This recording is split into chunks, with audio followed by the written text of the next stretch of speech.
Hello, I'm back with Bill Nolan of the Alabama Elder Care Law Firm and Pam Strickland from Medicaid Application Processing Services, or MAPS, who are both in Alabama. Bill is in Birmingham and Pam is in Leeds in Alabama. Welcome to both of you. How are you Thank today? you. Great, thank you. Good, good, good. Guys, we're here to talk about Medicaid and some of the misconceptions that people have about that program. Pam, I'd like to start by asking you, as Medicaid is a welfare program, is it something that people have an issue with? They don't do welfare we don't do welfare in our home. We don't really feel comfortable using a welfare program. Well, that's a common misconception because Medicaid is not a welfare program. Medicaid is federally funded, and each state applies Medicaid according to specific rules the state sets. So it is not a Medicaid program. It's not a welfare program. Now, it is a program which pays a specific amount to nursing homes to cover the nursing home bed for the individual. You would be surprised at the number of people that are on Alabama Medicaid in nursing homes, and there's no reason for it to be shameful whatsoever. The family gets to preserve a certain amount of the assets for the family. There's divisors and all that we use so that they don't have to go down to zero to pay for a Medicaid bed. And so Medicaid is a proper way and a less expensive way to pay for the Medicaid bed for the claimant. That's interesting. Bill, would you back that up? Sure. Welfare is a misconception. Social Security is not welfare. Most Americans love to get that check every month. Your IRA, your 401k is not welfare. You put the money in from your first paycheck, and when you retire, you start collecting. You put your money into the Medicaid program from your very first paycheck. It's not welfare in any sense of the word. But yet, many Alabamians, at least, have some knee-jerk reaction thinking that Medicaid is some sort of a welfare program, and they're too proud to accept it. And that's a shame because it's a misconception that's costing the family thousands of dollars every month. We need to get rid of that misconception. Yeah, it's absolutely your right to have it, isn't it? And there's no shame involved. I hear a lot of people as well who think that if you do um, get involved in the Medicaid program, that they're going to take your home. Is that right, Bill? Yeah, tell me about a welfare program on the one hand that takes your home on the other hand. It's if you think through it, you'd realize that's not a giveaway program. Medicaid wants anything and everything they can get their hands on, including your home.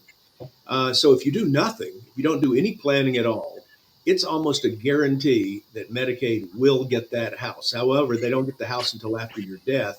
And if your spouse is still living in the house, they don't get the house until after his or her death. But if you don't do anything, they will, in fact, get the value of the house rather than the house itself. And Pam, would you agree with what Bill just said?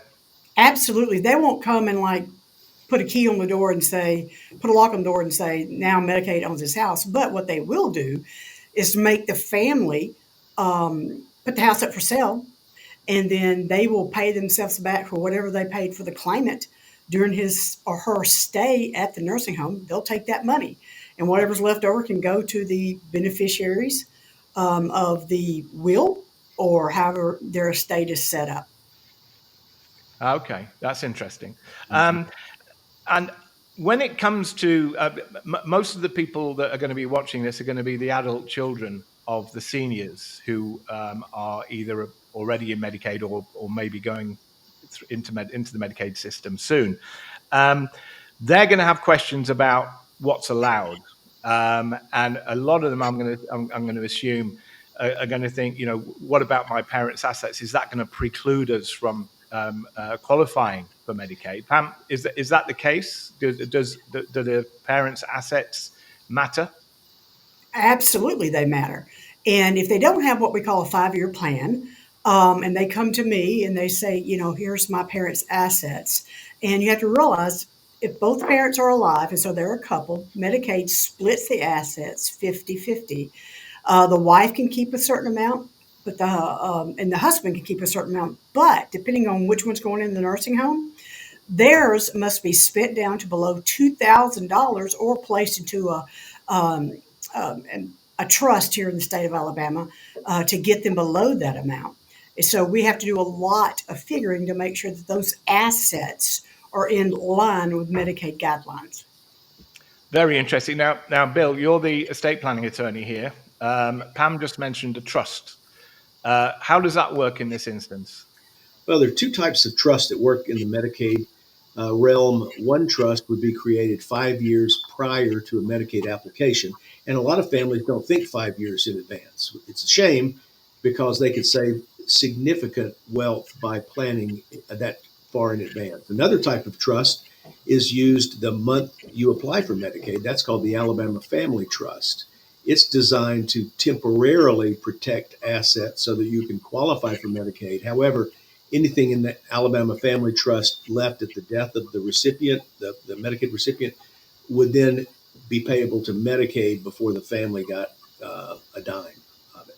So the planning 5 years in advance protects the money for the family. Planning the month before you apply for Medicaid preserves some money for the Medicaid recipient for the rest of their life, but doesn't provide anything to the family unless Medicaid isn't owed all of it. Okay. Now, does the same thing apply to monthly income? Because obviously the parents of these adult children are going to have some income. Bill, what's the situation with income? It's strange the way Medicaid does this, because when they look at a person's assets, your money in the bank, savings, CDs, stocks, bonds, mutual funds, IRAs, house, they consider those joint assets, even if they're all in one spouse or the other spouse's name. They're all family assets. Medicaid looks at all of them. But with income, they look at the name on the check. They look at the income of the Medicaid applicant only. So the Medicaid applicant's asset income is what Medicaid looks at. And as long as they are below a certain amount, income cap here in Alabama, they qualify. The spouse who stays at home, called the community spouse, she could make $10,000 a month, and it doesn't affect the Medicaid application. Okay. And Pam, you help with all this, don't you? I do. How would you help people in that kind of situation, in a nutshell? Well, there is a cap in Alabama for monthly income for the claimant or the person going into the nursing home. If they're over that cap, then we simply set up a specific bank account called a QIT, or Qualified Income Trust. Now, let's say the claimant makes $3,600 a month and the wife makes $564 a month in Social Security benefits. The wife gets a portion of the claimant's income to move her up to a certain amount to get her above poverty level in the state of Alabama. And the rest of it would go into the QIT and be paid to the nursing home each month. So we work with that income daily. So, yes. Very interesting. So it's not all doom and gloom as a lot of people think. No. There are ways to sort of make the system work in your favor. Yeah, I think so. I think the mistake people make is they read the Alabama Medicaid Agency's webpage, which is very confusing, and assume they know all the ins and outs, and they don't. It pays to get a little bit of advice to know what you can and can't do with income, with assets, with the house, and so on. And that's what we offer, is that advice. Exactly. And I've probably got the two most qualified people in Alabama in this video. Well, thank you for that. Yeah, well, I don't think there's anybody else in Alabama doing things quite like you, Pam. And Bill, obviously one of the most revered estate planning attorneys in the state. So people can't go very far wrong if they get in touch with you about their own situations. Thank you very, very much for your time, and look forward to seeing you in our next video. Great. Thank you. Bye-bye.